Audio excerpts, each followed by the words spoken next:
संस्कृता है। आज हम लोग एक नए टॉपिक जिसका नाम है कवियों के उपनाम उपाधियाँ। कवियों के उपनाम उपाधियाँ, जी हाँ, जो बच्चे संस्कृत सब्जेक्ट लिए हुए हैं और वह बच्चे यूपी टेट, सी टेट या फिर बीपीएससी 4.0 की जो वैकेंसी परीक्षा है, या फिर UP TGT, Jharkhand TET, Haryana TET, Bihar TET से संबंधित प्रतियोगी परीक्षाओं की तैयारी कर रहे हैं, उनके लिए यह वीडियो बहुत महत्वपूर्ण होने वाला है, क्योंकि इस वीडियो या इस टॉपिक से कम 4 से 5 क्वेश्चन हर बार परीक्षाओं में पूछे जाते हैं। तो आज हम लोग इसी कवियों के उपनाम और उपाधियों के बारे में इस वीडियो में देखेंगे, पढ़ेंगे और जो महत्वपूर्ण जानकारियां हैं उसको हासिल करेंगे, ताकि परीक्षाओं को क्रैक करने में काफ़ी आसान हो सके। तो आइए चलते हैं कवियों के उपनाम और उनके उपाधियों के बारे में देखते हैं। यहाँ है पहला नाम वाल्मीकि। वाल्मीकि को आदि कवि भी कहते हैं और आर्ष कवि भी कहते हैं। वाल्मीकि को क्या कहते हैं? वाल्मीकि को आदि कवि कहते हैं। क्या कहते हैं? आदि कवि कहते हैं। किसको कहते हैं? वाल्मीकि जी को कहते हैं। वाल्मीकि जी को और क्या किस नाम से जानते हैं? उनको आर्ष कवि के नाम से भी जानते हैं। आर्ष मीन्स होता है ऋषि। ऋषि के कवि अर्थात वाल्मीकि जी। वाल्मीकि जी ऋषि हैं, इस नाते उनका नाम आर्ष कवि भी पड़ा। आदि कवि क्यों पड़ा? क्योंकि वो रामायण की रचना की। आदि कवि राम वाल्मीकि हैं, क्योंकि उन्होंने 24,000 श्लोकों की एक रचना की जिसका नाम है रामायण। इसलिए इनको क्या कहा जाता है? आदि कवि कहा जाता है और आर्ष कवि भी कहा जाता है। दूसरा आता है कृष्णद्वैपायन। कृष्णद्वैपायन, इनको व्यास भी कहते हैं और वेद व्यास भी कहते हैं। इन्होंने महाभारत की रचना की। महाभारत में 18 पर्व हैं, 1 लाख श्लोक हैं। 18 पुराणों की भी रचना कृष्णद्वैपायन या वेद व्यास जी ने किया है, तो ये जानकारी है। तो कृष्णद्वैपायन को व्यास भी कहते हैं और या वेद व्यास भी कहते हैं। इन्होंने महाभारत की रचना की थी। फिर आता है एक महत्वपूर्ण कवि जिनका नाम है कालिदास। कालिदास को शायद ही ऐसा कोई व्यक्ति होगा, बच्चा होगा जो तैयारी कर रहा हो, शायद ही ऐसा कोई होगा जो नहीं जानता हो, अर्थात सभी लोग जानते हैं कालिदास को। तो कालिदास को दीपशिखा भी कहते हैं। कालिदास को क्या कहते हैं? दीपशिखा। इनके लिए एक लाइन थी, संचारिणी दीपशिखेयो रात्रौ। दीपशिखा, संचारिणी दीपशिखेयो रात्रौ, इसी पर इनका नाम दीपशिखा पड़ गया। ठीक। उसके बाद रघुकार, रघु को करने वाला, अर्थात रघुवंश की रचना करने के कारण इनका नाम रघुकार भी पड़ गया। कालिदास का नाम रघुवंश की रचना करने के कारण कालिदास को रघुकार भी कहा जाता है। कवि कुलगुरु, कवि कुलगुरु कौन है? कालिदास जी हैं। कवि कुलगुरु क्यों कहा जाता है? क्योंकि सभी कवियों के ये कुलगुरु हैं कालिदास जी। और उपमा सम्राट, और ये उपमा के सम्राट हैं। कहा भी गया है उपमा कालिदासस्य भारवे अर्थ गौरवम। ये लाइन इन्हीं के लिए, कालिदास के लिए उपमा सम्राट कहा गया है और भारवी के लिए, अर्थ गौरव के लिए वो प्रसिद्ध है भारवी। ठीक।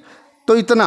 कालिदास ने नाटकों की रचना की, महाकाव्यों की रचना की। महाकाव्य इनके कालिदास के कौन कौन से हैं? रघुवंश और कुमार संभव। रघुवंश में नंदिनी की सेवा का वर्णन है। दिलीप और सुदक्षिणा ये सेवा करती हैं नंदिनी की और उनको पुत्र प्राप्ति होती है। कुमार संभव में कार्तिकेय का वर्णन है। शंकर जी के जो पुत्र हैं कार्तिकेय भगवान, उनका वर्णन है।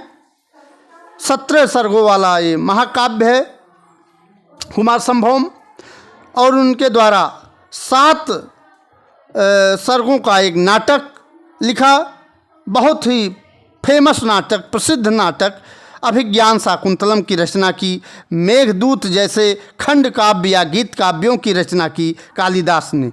ठीक है, तो ये जानकारी आपको जरूरी थी। आइए चलते हैं नेक्स्ट। अंबिका दत्त व्यास जी। अंबिका दत्त व्यास को घटका शतक के नाम से जाना जाता है। अंबिका दत्त को किस नाम से जाना जाता है? घटिका शतक। घटिका शतक अंबिका दत्त को कहा जाता है। ठीक है, पूछ लेगा घटिका शतक नामक उपाधि किसको दी गई है? तो अंबिका दत्त व्यास जी को दी गई है। सुकवि, सुकवि कौन है? सुकवि अंबिका दत्त व्यास जी हैं। शतावधान कौन है? शतावधान भी अंबिका दत्त व्यास की उपाधि है। अभिनव बाण, अभिनव बाण किसकी उपाधि है? अंबिका दत्त व्यास की उपाधि है। तो घटका शतक किसको कहा गया? अंबिका दत्त व्यास जी को। सुकवि किसको कहा गया? अंबिका दत्त व्यास जी को। शतावधान किसको कहा गया? अंबिका दत्त व्यास जी को। अभिनव बाण किसको कहा गया? अंबिका दत्त व्यास जी को कहा गया। ठीक, इतना आप जानते हैं। उसके बाद आता है बाणभट्ट। बाणभट्ट, बाणभट्ट गद्य सम्राट, गद्य के सम्राट बाणभट्ट को कहा गया है। बाणस पंचानन किसको कहा गया? किसका उपाधि, किसकी उपाधि है? बाणभट्ट की उपाधि है। फिर आता है पंचबाणस्तु बाणः। पंचबाणस्तु बाणः किसको कहा गया? बाणभट्ट को कहा गया। तुरंग बाण किसे कहा गया? बाणभट्ट को कहा गया। महानयम भुजंग, ये बार बार क्वेश्चन आता है परीक्षाओं में, टीजीटी, पीजीटी, एलटी सभी परीक्षाओं में ये अक्सर देखा जाता है, पूछ लेता है। महानयम ऐसे लाइन दे करके महानयम भुजंग किसे कहा, इनमें से किसे कहा गया है? तो बाणभट्ट जी को महानयम भुजंग कहा गया है। कविता कामिनी कौतुक, कविता कामिनी कौतुक भी बाणभट्ट को कहा गया है। तो ये सब उपाधियाँ बाणभट्ट की हैं। गद्य सम्राट बाणभट्ट, बाणस्त पंचानन बाणभट्ट, पंचबाणस्तु बाणः बाणभट्ट, तुरंग बाण बाणभट्ट, महानयम भुजंग बाणभट्ट, कविता कामिनी कौतुक बाणभट्ट। तो ये सब की सभी उपाधियाँ बाणभट्ट जी की है। ठीक,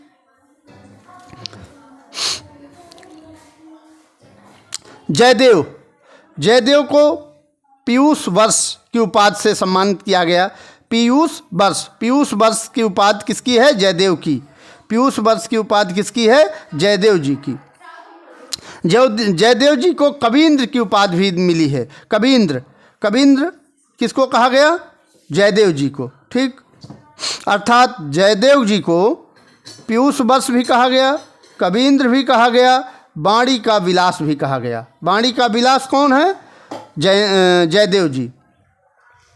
मल्लिकानाथ, मल्लिनाथ, मल्लिकानाथ मल्लिनाथ, मल्लिनाथ कोलाचन कहा गया इनको। क्या, कौन सी उपाधि से सम्मानित किया गया? कोलाचन। कौन सी? कोलाचन नामक उपाधि से सम्मानित किसे किया गया? इस मल्लिनाथ जी को। मल्लिनाथ जी को महामहोपाध्याय भी इस उपाधि से नवाजा गया। महामहोपाध्याय किसे कहा गया? मल्लिनाथ जी को। कोलाचन किसे कहा गया? मल्लिनाथ जी को।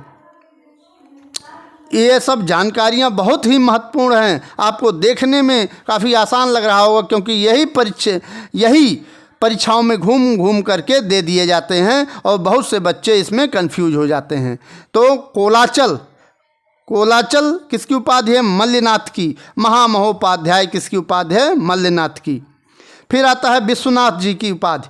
विश्वनाथ जी को संत विग्राहक कहा गया है, कविराज कहा गया है, और पंडित राज नहीं रहा, पंडित राज जगन्नाथ को कहा गया। यहाँ तो थोड़ा सा मिस हो गया है, इसको ध्यान दीजिएगा, पंडित राज नहीं है। ठीक है, यहाँ पंडित राज इनकी उपाधि नहीं है। इसको 1 मिनट काट देते हैं।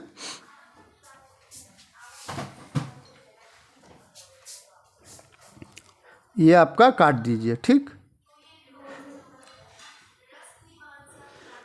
तो यहाँ विश्वनाथ जी को संत विग्राहक कहा गया और कविराज कहा गया। कविराज किसके बारे में कहा गया? विश्वनाथ जी के बारे में। ठीक है, आगे चलते हैं। भारव, ये इसमें से तो जरूर आता है प्रश्नों में, बार बार प्रश्न इनसे संबंधित पूछे जाते हैं कि आतपत्र की उपाधि किस कवि को दिया गया है। तो आतपत्र नामक उपाधि भारव जी को दिया गया है, भारव को दिया गया है, जिन्होंने एकमात्र महाकाव्यों की रचना की जिसका नाम है किरातार्जुनीयम। किरातार्जुनीयम नामक जो ग्रंथ है उसके ये लेखक हैं भारव जी, और उनको भारव जी को आतपत्र उपाधि मिला है। ठीक है, चक्रवर्ती, चक्र कवि भारव जी को कहा गया है। और दामोदर, दामोदर भी किसो का उपनाम है, भारव का। किसका दामोदर किस कवि का उपनाम है, भारव का। दामोदर किस कवि का उपनाम है, भारव का। ठीक है, माघ, माघ को घंटा माघ भी कहा उपाधि मिली है, सर्वाश्रय की उपाधि मिली है। कौन सी उपाधि मिली है, सर्वाश्रय। पूछ लेता है सर्वाश्रय उपाधि किस कवि की है, तो माघ की है। महाकवि माघ की है सर्वाश्रय की उपाधि। और घंटा माघ बहुत महत्वपूर्ण है, घंटा माघ की उपाधि किस कवि को मिली है, तो ये माघ को मिली है। ठीक, फिर आइए भवभूत, जिन्होंने भवभूत श्रीकंठ, भवभूत को क्या कहा गया, श्रीकंठ कहा गया, इनकी श्रीकंठ की उपाधि मिली हुई है। ठीक है, यहाँ ये देखिए भवभूत जी हैं, भवभूत जी को श्रीकंठ की उपाधि मिली है। ठीक है, श्रीकंठ की उपाधि इनको प्राप्त हुई है। पदवाक्य प्रमाणज्ञ, पदवाक्य प्रमाणज्ञ किसे कहा गया, किसका उपनाम है, भवभूत जी का। वैश्वाक्य किसकी उपाधि है, भवभूत जी का। शिखरणी कवि, ये पूछ लिया जाता है इनमें से शिखरणी कवि कौन है, तो भवभूत जी शिखरणी कवि है। ठीक है, कवि हैं। ठीक, यहाँ पूछ लिया जाता है कि शिखरणी कवि, यहाँ शिखरणी है, शिखरणी कवि किसको कहा गया है, भवभूत जी को कहा गया है। ठीक है, फिर उम्बेक या उदुम्बर भी इन्हें कहा गया है, उम्बेक या उदुम्बर भी भवभूत जी को कहा गया है।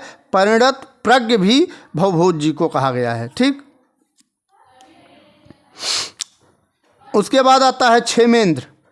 क्षेमेंद्र को कौन सी उपाधि मिली है, जन कवि के उपाधि से नवाजा गया है क्षेमेंद्र जी को। सकल मनीष शिष्य, सकल मनीष शिष्य की उपाधि किसे दिया गया है, क्षेमेंद्र जी को। ठीक है, भास, भास पहले नाटककार हैं, इनको कविता कामिनी हास भी कहा गया है। कविता कामिनी हास पूछ लेगा कि कविता कामिनी हास की उपाधि किस कवि को दिया गया है, तो भास को दिया गया है। कविता कामिनी हास किस कवि की उपाधि है, ये भास की उपाधि है। और भासो हास, भासो हासह, भासो हासह की उपाधि किसकी है, भास की है। ठीक, फिर आता है अश्वघोष। अश्वघोष को कौन सी उपाधि से नवाजा गया है, आज भदंत की उपाधि से, आज भदंत की उपाधि से। और बौद्ध भिक्षु, बौद्ध भिक्षु की उपाधि से किसे नवाजा गया है, अश्वघोष को। ठीक है, अश्वघोष को बौद्ध भिक्षु के उपाधि से नवाजा गया है।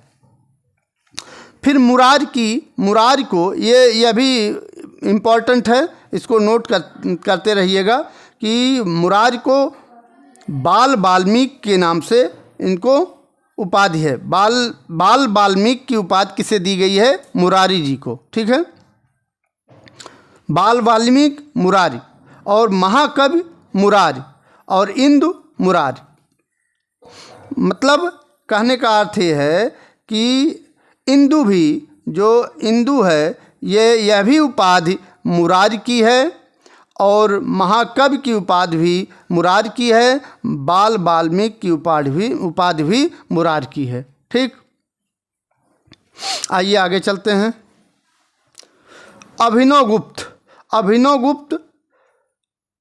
अभिनवगुप्त को कौन सी उपाधि से नवाजा गया है, लोचनकार की, लोचनकार।